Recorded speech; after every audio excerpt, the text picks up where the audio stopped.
Hello everyone, कसे आहात? मजेत आहात ना? सगळ्यांना श्री स्वामी समर्थ. तर म्हणता म्हणता नवरात्रीचे 9 दिवस पूर्ण होत आहेत. आता दसरा येतोय. 2-3 दिवसातच दसरा असणार आहे. म्हणजे 24 तारखेचा दसरा आहे. दशमीच्या दिवशी दसरा घट म्हणजे घट आपल्याकडचे नवमीच्या दिवशी झालत असतात आणि दशमीच्या दिवशी आपण दसरा साजरा करत असतो. दसरा हा 3.5 मुहूर्तांपैकी एक मुहूर्त आहे. खूप शुभ असतो. त्या दिवशी आपण सगळी शुभ कामं करत असतो. जो शेतकरी असतो तो अवजारांची पूजा करतो, शेतीचे पूजन करत असतो, धनधान्याचं पूजन करत असतो. आणि जे नोकरी वर्गातले लोक असतात ते आपल्या वस्तूंचं जे त्यांचं कामाच्या वस्तू आहेत त्या प्रोफेशनमध्ये ते जे यूज करतात त्या वस्तूंचं त्या दिवशी ते पूजा करत असतात.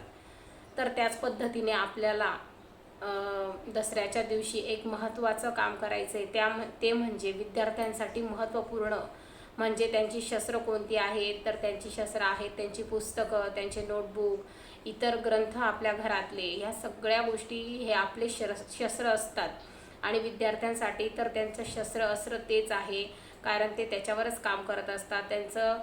त्याच्यावर पूर्ण करिअर घडत असतं, त्यांचं फ्युचर घडत असतं. त्याच्यामुळे जो विद्यार्थी दशेत आहे त्यांच्यासाठी महत्त्वाचं आहे त्यांचे बुक्स, नोटबुक्स, सगळ्या त्यांच्या अभ्यासाशी रिलेटेड गोष्टी. तर आपल्याला या दिवशी मुलांना सरस्वती पूजन करायला सांगायचे आहे. दसऱ्याच्या दिवशी सरस्वती पूजन मुलांकडनं करून घ्यायचे आहे. कारण आपल्याला माहिती आहे सरस्वती माता ही विद्येची देवता आहे.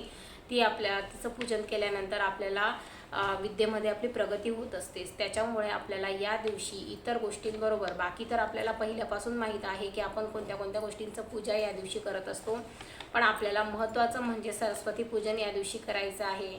तर त्यासाठी काही विशेष नाही आहे, फक्त एक पाठ मांडायचा, फक्त एक पाठ. कारण पाठ कशासाठी, तर त्याच्यावर त्या मुलांची नोटबुकं आपल्याला ठेवता येतील त्यासाठी.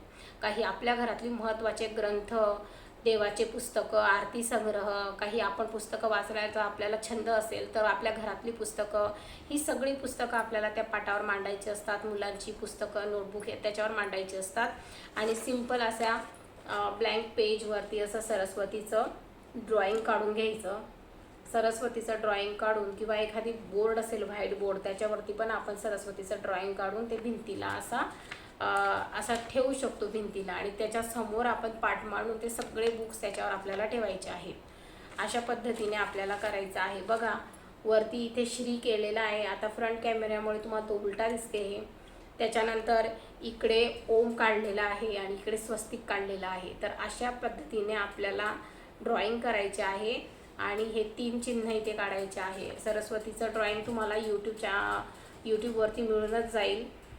खूप सोपं आहे. यूट्यूबवरती सर्च करून घ्या, ड्रॉइंग करून घ्यायचं, पाठ मांडायचा, सगळे नोटबुक्स त्या पाटावर व्यवस्थित रचायची, एक दिवा लावायचा छान पाटाजवळ आणि पाटाभोवती एक छोटीशी रांगोळी काढायची.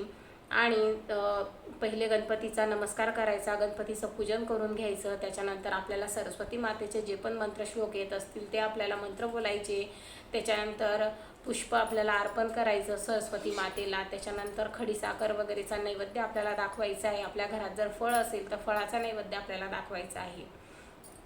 तर अशा पद्धतीने आपल्याला दसऱ्याच्या दिवशी मुलांच्या भवितव्यासाठी, त्यांची शिक्षणात प्रगती व्हावी म्हणून, त्यांची बुद्धी वाढावी, त्यांना त्यांच्या डोक्यावरती सरस्वती मातेचा आशीर्वाद असावा, यासाठी आपल्याला दसऱ्याच्या दिवशी हा खूप मोठा असा उपाय करायचा आहे. याला उपाय म्हणता येणार नाही, पण ही एक सेवा आहे. जास्त करून उपाय करण्यापेक्षा आपण सेवेवरती भर दिला तर आपल्याला त्याचा जास्तीत जास्त फायदा होतो.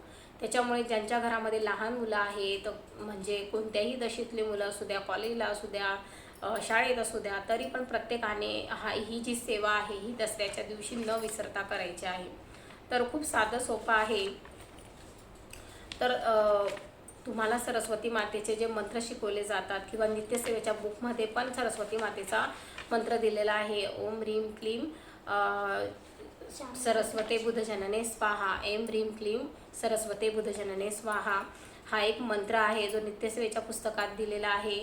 तो आपल्याला त्या दिवशी बोलायचा आहे. किंवा तुम्हाला जो पण माहिती असेल आणखीन तोही तुम्ही बोलू शकता. आणि सरस्वती मातेला वंदन करून आपल्या बुद्धीची कामना आपण करायची. आपण ज्या विषयांमध्ये वीक आहोत त्यासाठी आपली बुद्धी स्ट्रॉंग व्हावी, आपण एकाग्र व्हावं, आपली मनाची चंचलता कमी व्हावी, आपल्या अभ्यासात लक्ष लागावं अशी प्रार्थना देवाजवळ करायची मुलांनी.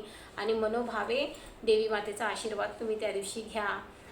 कारण की बघा, त्या दिवशी आपण धनधान्याचं पूजन करत असतो, सगळ्या अशा गोष्टींचं पूजन करत असतो. हा मुहूर्त खूप अशुभ आहे. या मुहूर्तावर आपण जी पण कामं करतो ती आपल्याला आयुष्यभर आपल्यासाठी शुभ ठरत असतात. त्याच्यामुळे आपल्याला आपल्या प्रोफेशनमध्ये प्रगती करायची असेल, अभ्यासात प्रगती करायची असेल, आपलं भविष्य आपल्याला उज्ज्वल करायचं असेल तर नक्कीच तुम्ही ही जी सेवा आहे सरस्वती पूजनाची दसऱ्याच्या दिवशीची ती चुकवायची नाही आहे.